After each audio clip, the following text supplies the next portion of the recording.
kasih-Mu yang begitu besar dalam kehidupan kami. Dan Tuhan yang mengizinkan kami untuk bisa kembali bersekutu memuji nama yang kudus.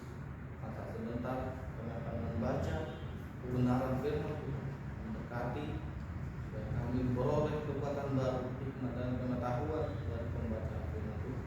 Dan berkati saat ini hamba-Mu yang akan menyampaikan firman-Mu, dan semua itu sesuai dan jelas ya Tuhan. Berkati jemaat yang mendengarkan bila dapat melakukan dalam kehidupan sehari-hari. Terima kasih Bapa di surga, kami siap mendengar firman-Mu. Dalam nama Tuhan Yesus kami berdoa. Haleluya. Amin. Baik, shalom Bapak Ibu yang dikasihi Yesus. Mari sama-sama kita akan merenungkan bacaan firman Tuhan.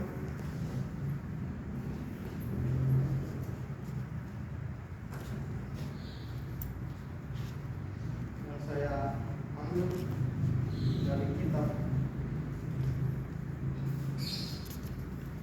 Markus pasalnya yang keempat. Markus pasal 4, kita baca pada ayatnya yang ke-35 sampai ayat ke-41 di bawah judul Rekod Angin di Dalam. Markus pasal 4 ayat 35 sampai 41. Saya akan membacakan ayatnya yang 35 itu ayat 36, demikian seterusnya, dan ayat 41 kita baca bersama-sama. Bahwa judul berikut angin ribut di ledakan. Pada hari itu, waktu hari sudah petang, Yesus berkata kepada mereka, marilah kita bertolak ke seberang. Mereka meninggalkan orang banyak itu, lalu bertolak dan membawa Yesus beserta dengan mereka dalam perahu, di mana Yesus telah duduk, dan perahu-perahu lain juga menyertai.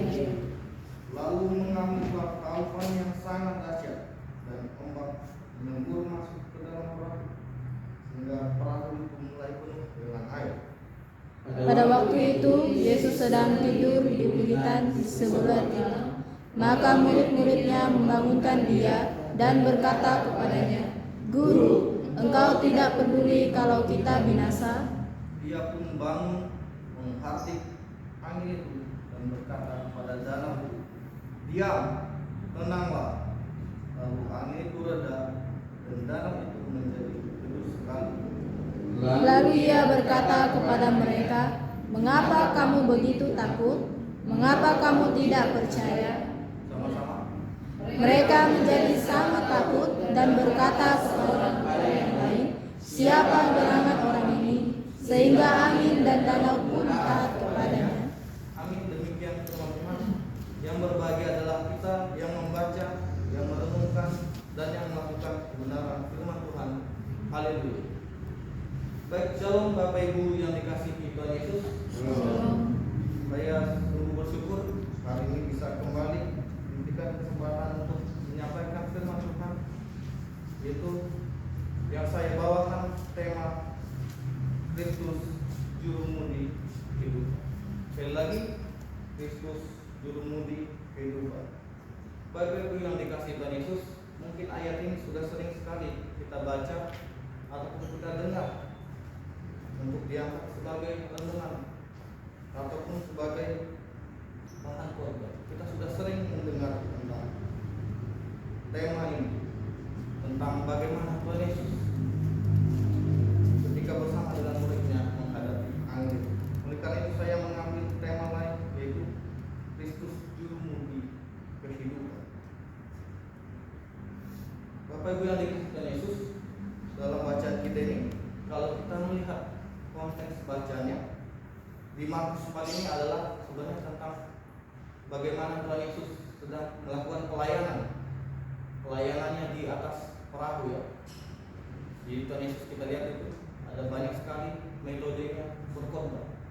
Ada khotbah di bukit, dia juga di tanah lapang, dia bahkan di bait suci, dan salah satunya juga ketika Tuhan Yesus berada di Danau Galilea. Dia berdiri di atas perahu. Kita bisa baca di Matius 4 itu ayat 1. Tuhan Yesus memulai pelayanannya di atas perahu, dan dia berkhotbah dari atas perahu dan orang-orang mendengarkan. Nah, di situ Tuhan Yesus melakukan pelayanan dan sudah merencanakan akan bertolak ke seberang, ya. Artinya akan menyeberangi Danau Galilea. Nah, kalau Danau Galilea ini Bapak Ibu adalah salah satu danau yang berada di lembah, ya. Kalau lembah berarti posisinya di bawah. Nah, kalau mungkin secara fisika tentu akan sering terjadi angin, ya, karena perbedaan tekanan dari atas ke bawah, ya. Posisi danaunya itu di bawah, posisi danaunya di lembah. Nah, jadi sebenarnya Danau Galilea ini sudah biasa, ya, terjadi badai, sudah biasa terjadi badai. Dan uniknya lagi, murid-murid Tuhan Yesus adalah seorang nelayan, ya, Bapak Ibu, seorang nelayan. Jadi kita melihat sesuatu seperti hal yang ironi, ya. Jadi ternyata yang terjadi adalah badai yang sudah biasa dan orang yang sudah terbiasa menghadapi badai. Sungguh ironis sekali, ya, kalau kita baca. Yaitu apa? Ketika terjadi badai. Nah, sini kita mau belajar sama-sama Bapak Ibu di bawah tema Tuhan juru mudi kehidupan. Bagaimana yang bisa kita renungkan dari yang sisi tadi, orang yang sudah terbiasa menghadapi badai dan badai yang sudah terbiasa terjadi di daerah tersebut. Nah, yang pertama yang bisa kita pelajari ketika Tuhan juru mudi kehidupan, kalau kita baca di ayat 35 sampai 36, itu sebenarnya berbicara tentang Tuhan itu memberi tugas untuk melayani. Nah, seperti yang tadi saya bilang, yang saya sampaikan, yaitu Matius 4 ini adalah bacaan tentang bagaimana Tuhan Yesus melakukan pelayanan khotbah ketika dia bersama dengan orang banyak. Nah, tapi tidak selesai sampai di situ saja. Yesus tetap mengajak murid-muridnya untuk bisa melanjutkan pelayanan mereka. Oleh karena itu alasan mereka bertolak ke seberang. Mereka harus tetap melanjutkan pelayanan mereka, meskipun lelah, meskipun letih, meskipun capek, tapi Tuhan tetap menegaskan bahwa mereka diutus untuk melakukan pelayanan. Demikian juga dengan kita. Mungkin ketika kita sudah merasa sudah cukup pelayanan kita, oh, saya sudah cukup melayani, saya sudah cukup di sekolah minggu, saya sudah cukup bermain, atau sebatas saya sudah cukup berdoa. Tetapi itu tidak cukup. Makanya itu berbicara di situ di ayat 35 sampai 36. Yesus tetap menyuruh mereka untuk melanjutkan perjalanan, untuk meneruskan pelayanan mereka. Jadi ketika Tuhan Yesus sebagai juru mudi kehidupan, tentu Tuhan itu akan memberikan tugas untuk senantiasa melayani. Itu yang bisa kita baca di ayat 35 sampai 36. Lalu yang berikutnya yang bisa kita pelajari adalah bersama Tuhan bukan berarti tidak menghadapi masalah. Kita baca itu di ayat 37.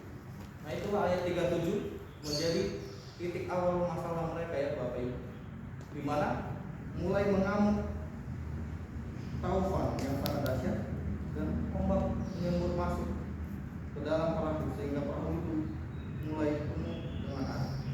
Sekali lagi, bersama Tuhan bukan berarti tidak menghadapi masalah.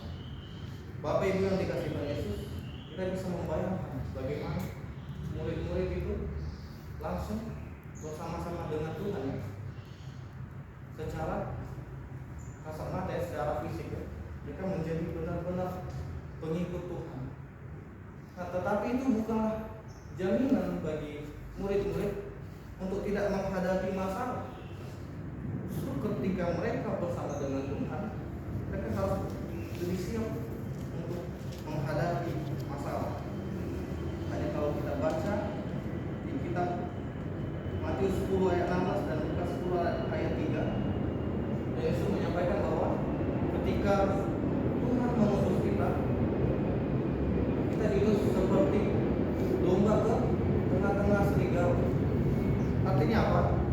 Artinya ketika Tuhan mengutus kita itu, kita sudah harusnya siap dengan tantangan yang ada ya. Jadi bersama dengan Tuhan itu bukan jaminan untuk kita tidak menghadapi masalah, bukan jaminan untuk kita terbebas dari persoalan-persoalan. Justru seperti yang tadi, Tuhan mengutus kita seperti domba di tengah serigala. Artinya apa? Justru kita akan menghadapi resiko yang besar. Kita akan menghadapi persoalan-persoalan. Tetapi tidak terlepas di situ Bapak Ibu. Tidak hanya sebatas di situ. Kita bisa belajar juga dari Daud yang disimpulkan oleh Daud bahwa di atas semua masalah itu kita aman dalam lindungan Tuhan. Boleh satu orang baca Mazmur 31 ayat 24?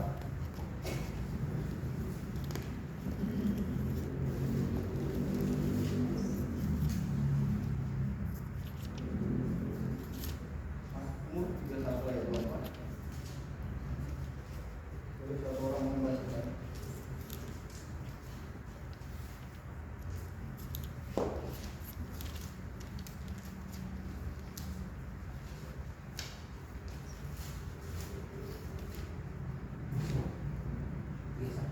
Ayat 24. Mazmur 31 ayat yang ke-24. Kasihilah Tuhan, hai semua orang yang mengasihinya. Tuhan menjaga orang-orang yang setiawan, tetapi orang-orang yang berbuat congkak diganjarnya dengan tidak tanggung-tanggung. Maaf saya ayat 25. Berikutnya. Ayat yang ke-25. Kuatkanlah dan teguhkanlah hatimu, hai semua orang yang berhadap kepada Tuhan. Bapak Ibu yang dikasih Tuhan, ketika kita mengikut Tuhan, kita disuruh untuk menguatkan hati kita ya. Kalau kita baca yang Mazmur itu di pasal 31 itu berbicara tentang aman dalam tangan Tuhan.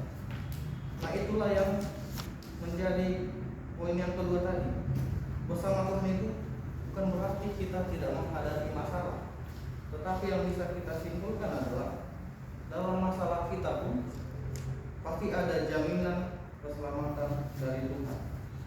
Sama seperti yang disimpulkan oleh Daud, bahwa kita aman dalam lindungan Tuhan.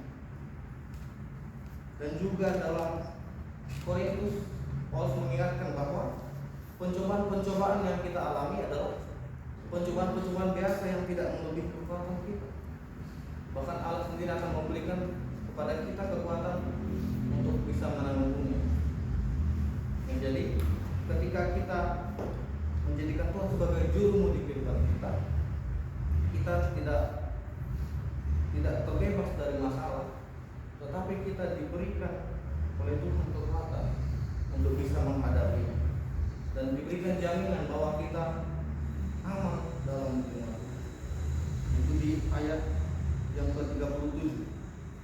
Lalu berikutnya Bapak Ibu, ini yang menjadi tantangan dan juga persoalan bagi murid-murid, yaitu di ayat yang ke-38. Itu poinnya adalah ketakutan merintangi iman percaya. Ketakutan merintangi iman percaya. Bapak Ibu yang dikasihi Yesus, ternyata para murid yang selama ini sudah mengikut Tuhan Yesus lebih dari orang-orang yang biasa, mereka benar-benar sebagai murid ya. Mereka tidak seperti orang lain mungkin yang hanya mengikuti Yesus. Oh, dia sedang di kota ini, ayo kita temui dia, ayo kita dengarkan dia. Atau orang-orang yang membawa orang-orang sakit ketika mendengar di mana Tuhan Yesus berada. Murid-murid berbeda dengan orang-orang itu. Mereka benar-benar mengikut Tuhan Yesus kemana, mereka ikut. Dan setelah yang mereka Tetapi para murid yang sudah dipanggil di sini ternyata tidak jauh beda dengan orang-orang yang bukan murid-muridnya langsung ya. Mereka justru tidak menunjukkan bagaimana seharusnya mereka memiliki poin lebih ya. Nah itu kenapa tadi yang tadi, karena ketakutan yang menjadi rintangan bagi mereka. Nah justru terlihat pada waktu topan melanda perahu mereka, mereka menganggap Tuhan Yesus itu tidak memperdulikan keselamatan mereka. Jadi karena Tuhan itu sedang tidur, mereka anggap Tuhan tidak peduli ya. Nah, ada banyak orang yang memikirkan tentang ayat ini bahwa kalau ada masalah bahwa tidur aja seperti itu. Tetapi beda. Tuhan Yesus itu tidur bukan berarti dia tidak peduli dengan apa persoalannya. Tetapi saya belajar juga di sini menunjukkan bagaimana Tuhan itu benar-benar menjelma menjadi manusia. Dia merasakan lelah seperti kita. Dia benar-benar menanggung apa yang manusia rasakan. Jadi kita bisa melihat bagaimana lelahnya Tuhan sampai dia tidur. Tetapi Tuhan itu meskipun tidur, dia tidak berarti tidak peduli dengan apa yang menjadi persoalan murid-murid. Nah, harusnya para murid menyadari ketika Tuhan yang mengajak mereka tadi untuk menyeberang di ayat 35 dan Tuhan yang menyertai mereka, tentu harusnya mereka juga menyadari bahwa Tuhan juga akan menyelamatkan mereka dari badai. Tetapi itulah tadi, ketakutan itu bisa menjadi rintangan dalam iman percaya kepada Tuhan. Rasa takut itu hanya membuat mereka peduli pada keselamatan hidup mereka saja. Sehingga apa? Sehingga kita baca itu, mereka itu seperti menegur Tuhan ya. Mereka bilang, Guru, engkau tidak peduli kalau kita binasa. Nah, itu sudah cukup kasar ya. Sebagai seorang murid yang menegur gurunya ya. Saya juga sebagai guru di sekolah, saya juga kalau salah, saya selalu tegur saya. Tetapi tentu ada caranya. Nah, apalagi sebagai yang tadi saya bilang, orang yang sudah mengikuti Tuhan Yesus begitu lama, tetapi mereka imannya tidak beda jauh ternyata dengan orang yang hanya mengikuti Tuhan Yesus dari cerita-cerita saja. Mereka masih diliputi ketakutan yang luar biasa. Nah, inilah yang sering terjadi Bapak Ibu dalam kehidupan kita. Kita seringkali merasa takut ya. Kita merasa takut pada persoalan-persoalan hidup kita. Kita merasa bahwa Tuhan itu tidak peduli atau seperti tadi ya kita bilanglah tertidur ya. Maksudnya tidak memperhatikan, tidak melihat apa yang menjadi sengsara kita. Kita seringkali bisa bersikap seperti murid-murid. Kita merasa kita ditinggalkan Tuhan. Kita merasa Tuhan tidak lagi memperhatikan kita. Kita merasa bahwa Tuhan membiarkan kita tenggelam. Tuhan membiarkan kita terjatuh dalam persoalan kita. Nah, inilah diperlukan iman yang besar untuk mempercayai bahwa Tuhan yang terlihat sedang dalam tanda kutip tidur itu tetap memperhatikan kita. Nah, itu sebenarnya yang ingin dibangun oleh diri Tuhan kepada murid-murid dan juga kepada kita, sehingga kita tidak melakukan tindakan-tindakan yang salah ya. Seperti murid tadi, mereka seperti cenderung menyalahkan Tuhan ya. Ketika mereka dalam ketakutan, mereka justru lebih mempersalahkan Tuhan ya, ketimbang meneguhkan iman percaya. Kalau di Alkitab Bapak Ibu, ada banyak sekali kisah-kisah tentang orang-orang yang sudah dipilih Tuhan, tetapi dalam ketakutan mereka, seringkali mereka justru membuat kesalahan. Sebut saja contohnya Abraham dan Ishak ya. Dalam ketakutan mereka akhirnya tidak mengaku ya istrinya.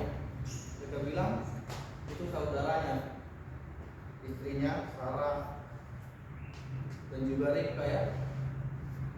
ataupun Saul dalam ketakutannya ketika mau berperang, dia yang bukan imam, dia melanggar apa yang harusnya tugas imam, dia mempersembahkan korban bakaran. Sehingga apa? Sehingga Samuel marah dan juga menegaskan bahwa dia akan memperoleh hukuman dari itu. Nah, seringkali rasa takut itu membuat kita jatuh ke dalam kesalahan-kesalahan. Contohnya ketika kita sudah sangat takut, kita mengambil jalan-jalan pintas ya. Contoh, kita sudah takut nih, kita nggak pernah belajar. Jadi ketika mau ujian, jalan pintas siapa? Kita mengambil cara menyontek atau banyak teman ya, seperti itu. Atau ketika kita sudah sangat terhimpit di ekonomi, kita melakukan hal-hal yang tidak benar, kita mencuri, kita contohnya korup, itu sama saja seperti yang tadi murid-murid. Ketika sudah terhimpit itu, mereka melakukan tindakan yang salah, lalu mempersalahkan Tuhan ya. Nah, itu yang menjadi poinnya. Ketakutan itu jadi rintangan bagi iman percaya kita.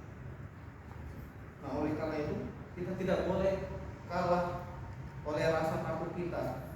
Itu yang kita lihat di ayat 39 sampai 41. Ternyata apa? Tuhan berkuasa dan peduli pada orang yang percaya padanya. Nah, apa yang menjadi akar persoalan ketakutan para murid saat itu? Itu badai. Itulah yang ditenangkan oleh Tuhan. Apa yang menjadi persoalan mereka? Badai. Mereka takut sama badai. Mereka merasa tidak bisa menghadapi badai tersebut, meskipun mereka tadi kita sudah tahu mereka nelayan yang ulung, yang sudah kawakan, yang sudah berpengalaman, dan danau tersebut sudah biasa badai, tetapi mereka tidak bisa menghadapi. Itulah yang Tuhan tenangkan. Tuhan menenangkan badai tersebut dan juga membuat danau tersebut menjadi teduh sekali. Nah, itu sebenarnya juga menjadi teguran bagi para murid. Pertama, mereka takut badai, tapi yang kedua mereka takut lagi, takut ke Tuhan Yesus ya. Awalnya udah takut ke badai, terus mereka akhirnya takut ke Tuhan. Wah, ternyata ini lebih berkuasa dari badai. Nah, itulah Tuhan berkuasa dan peduli pada orang yang percaya. Jadi Tuhan itu fokus pada akar persoalan yang dialami oleh murid hingga dia meredakan badai. Demikian juga dalam kehidupan kita. Kita menghadapi tentu badai persoalan ya. Tentu ada masalah, tantangan silih berganti dalam kehidupan kita. Namun bila kita semakin pelajari bab ini, sebenarnya tidak hanya menenangkan badai Tuhan Yesus. Kalau kita lihat juga dengan bersama, Tuhan Yesus juga menenangkan murid-murid ya, yang tadinya mereka sudah gelisah, yang mereka sudah menggerutu, yang mereka sudah mengeluh. Diam tenangnya itu tidak hanya kepadanya, tetapi mereka sendiri akhirnya menjadi tenang. Dan demikian juga kita. Ketika badai kehidupan menerjang kita harus yakin dan percaya Tuhan yang bisa mengatasi setiap persoalan-persoalan kita. Jadi itu menjadi teguran bagi kita juga untuk kita bisa menjadi lebih tenang dalam setiap persoalan kita. Kita harus membawakan diri kita lebih tenang sehingga kita tidak seperti yang tadi, kita tidak terjebak pada rasa takut kita. Nah, sehingga kita menyadari seperti murid-murid, ketakutan terhadap persoalan mereka itu ternyata sangat kecil dibandingkan Tuhan yang bisa mengatasi persoalan mereka. Jadi apa? Mereka bisa merefleksikan bahwa sebenarnya mereka harusnya lebih takut dengan Tuhan ketimbang apa yang menjadi persoalan mereka. Nah, perintah untuk diam dan tenang itu berlaku juga bagi kehidupan kita. Tuhan tidak melarang kita takut, asal kita bisa tetap menguasai pikiran dan hati kita. Yang menjadi pelajarannya adalah Tuhan itu menuntut kita siap sedia dalam menghadapi tantangan. Jadi seperti tema tadi, Kristus juru menguji kehidupan. Jadi bukan berarti kita tidak menghadapi masalah, bukan berarti kita terlepas dari masalah, bukan berarti kita tidak menghadapi rasa takut, tetapi kita harus lebih takut kepada Tuhan, bukan kepada akar persoalan kita. Jadi rasa takut kita kepada Tuhan itu pasti yang menuntun kita untuk bisa keluar dari persoalan kita. Jadi kepercayaan kita kepada Tuhan harus teruji dan dinyatakan dalam setiap keadaan dan dalam setiap kondisi. Jadi mari Bapak Ibu, saudara yang dikasihi Yesus, kita semakin percaya kepada Tuhan, kita semakin percaya bahwa Tuhan mampu mengatasi setiap persoalan kita. Kita tidak lagi dikalahkan oleh rasa takut kita. Itu kita harusnya lebih takut kepada Tuhan, karena Dia yang menjadi penenang dalam kita dalam setiap badai kehidupan. Amin. Demikian yang bisa kita renungkan dari bacaan firman Tuhan.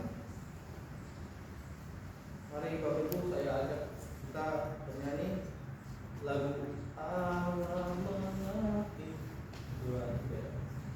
Allah mengerti, Allah peduli segala persoalan yang kita hadapi, tak akan pernah dibiarkannya. Ku bergumul sendiri sekarang mengerti. Ibu, mari kita bersatu dalam doa. Kami bersyukur Bapa di surga, oleh karena kebaikan dan nikmat Tuhan kami bisa membaca firman-Mu dan juga dapat merefleksikan dengan firman-Mu dalam kehidupan kami. Ya Tuhan, kami bisa semakin percaya kepada Tuhan ketimbang takut pada persoalan-persoalan yang kami hadapi, karena kami yakin dan percaya bahwa Kristuslah menjadi juru kehidupan kami. Terima kasih Bapa di surga. Ini juga kami akan kembali melanjutkan ibadah kami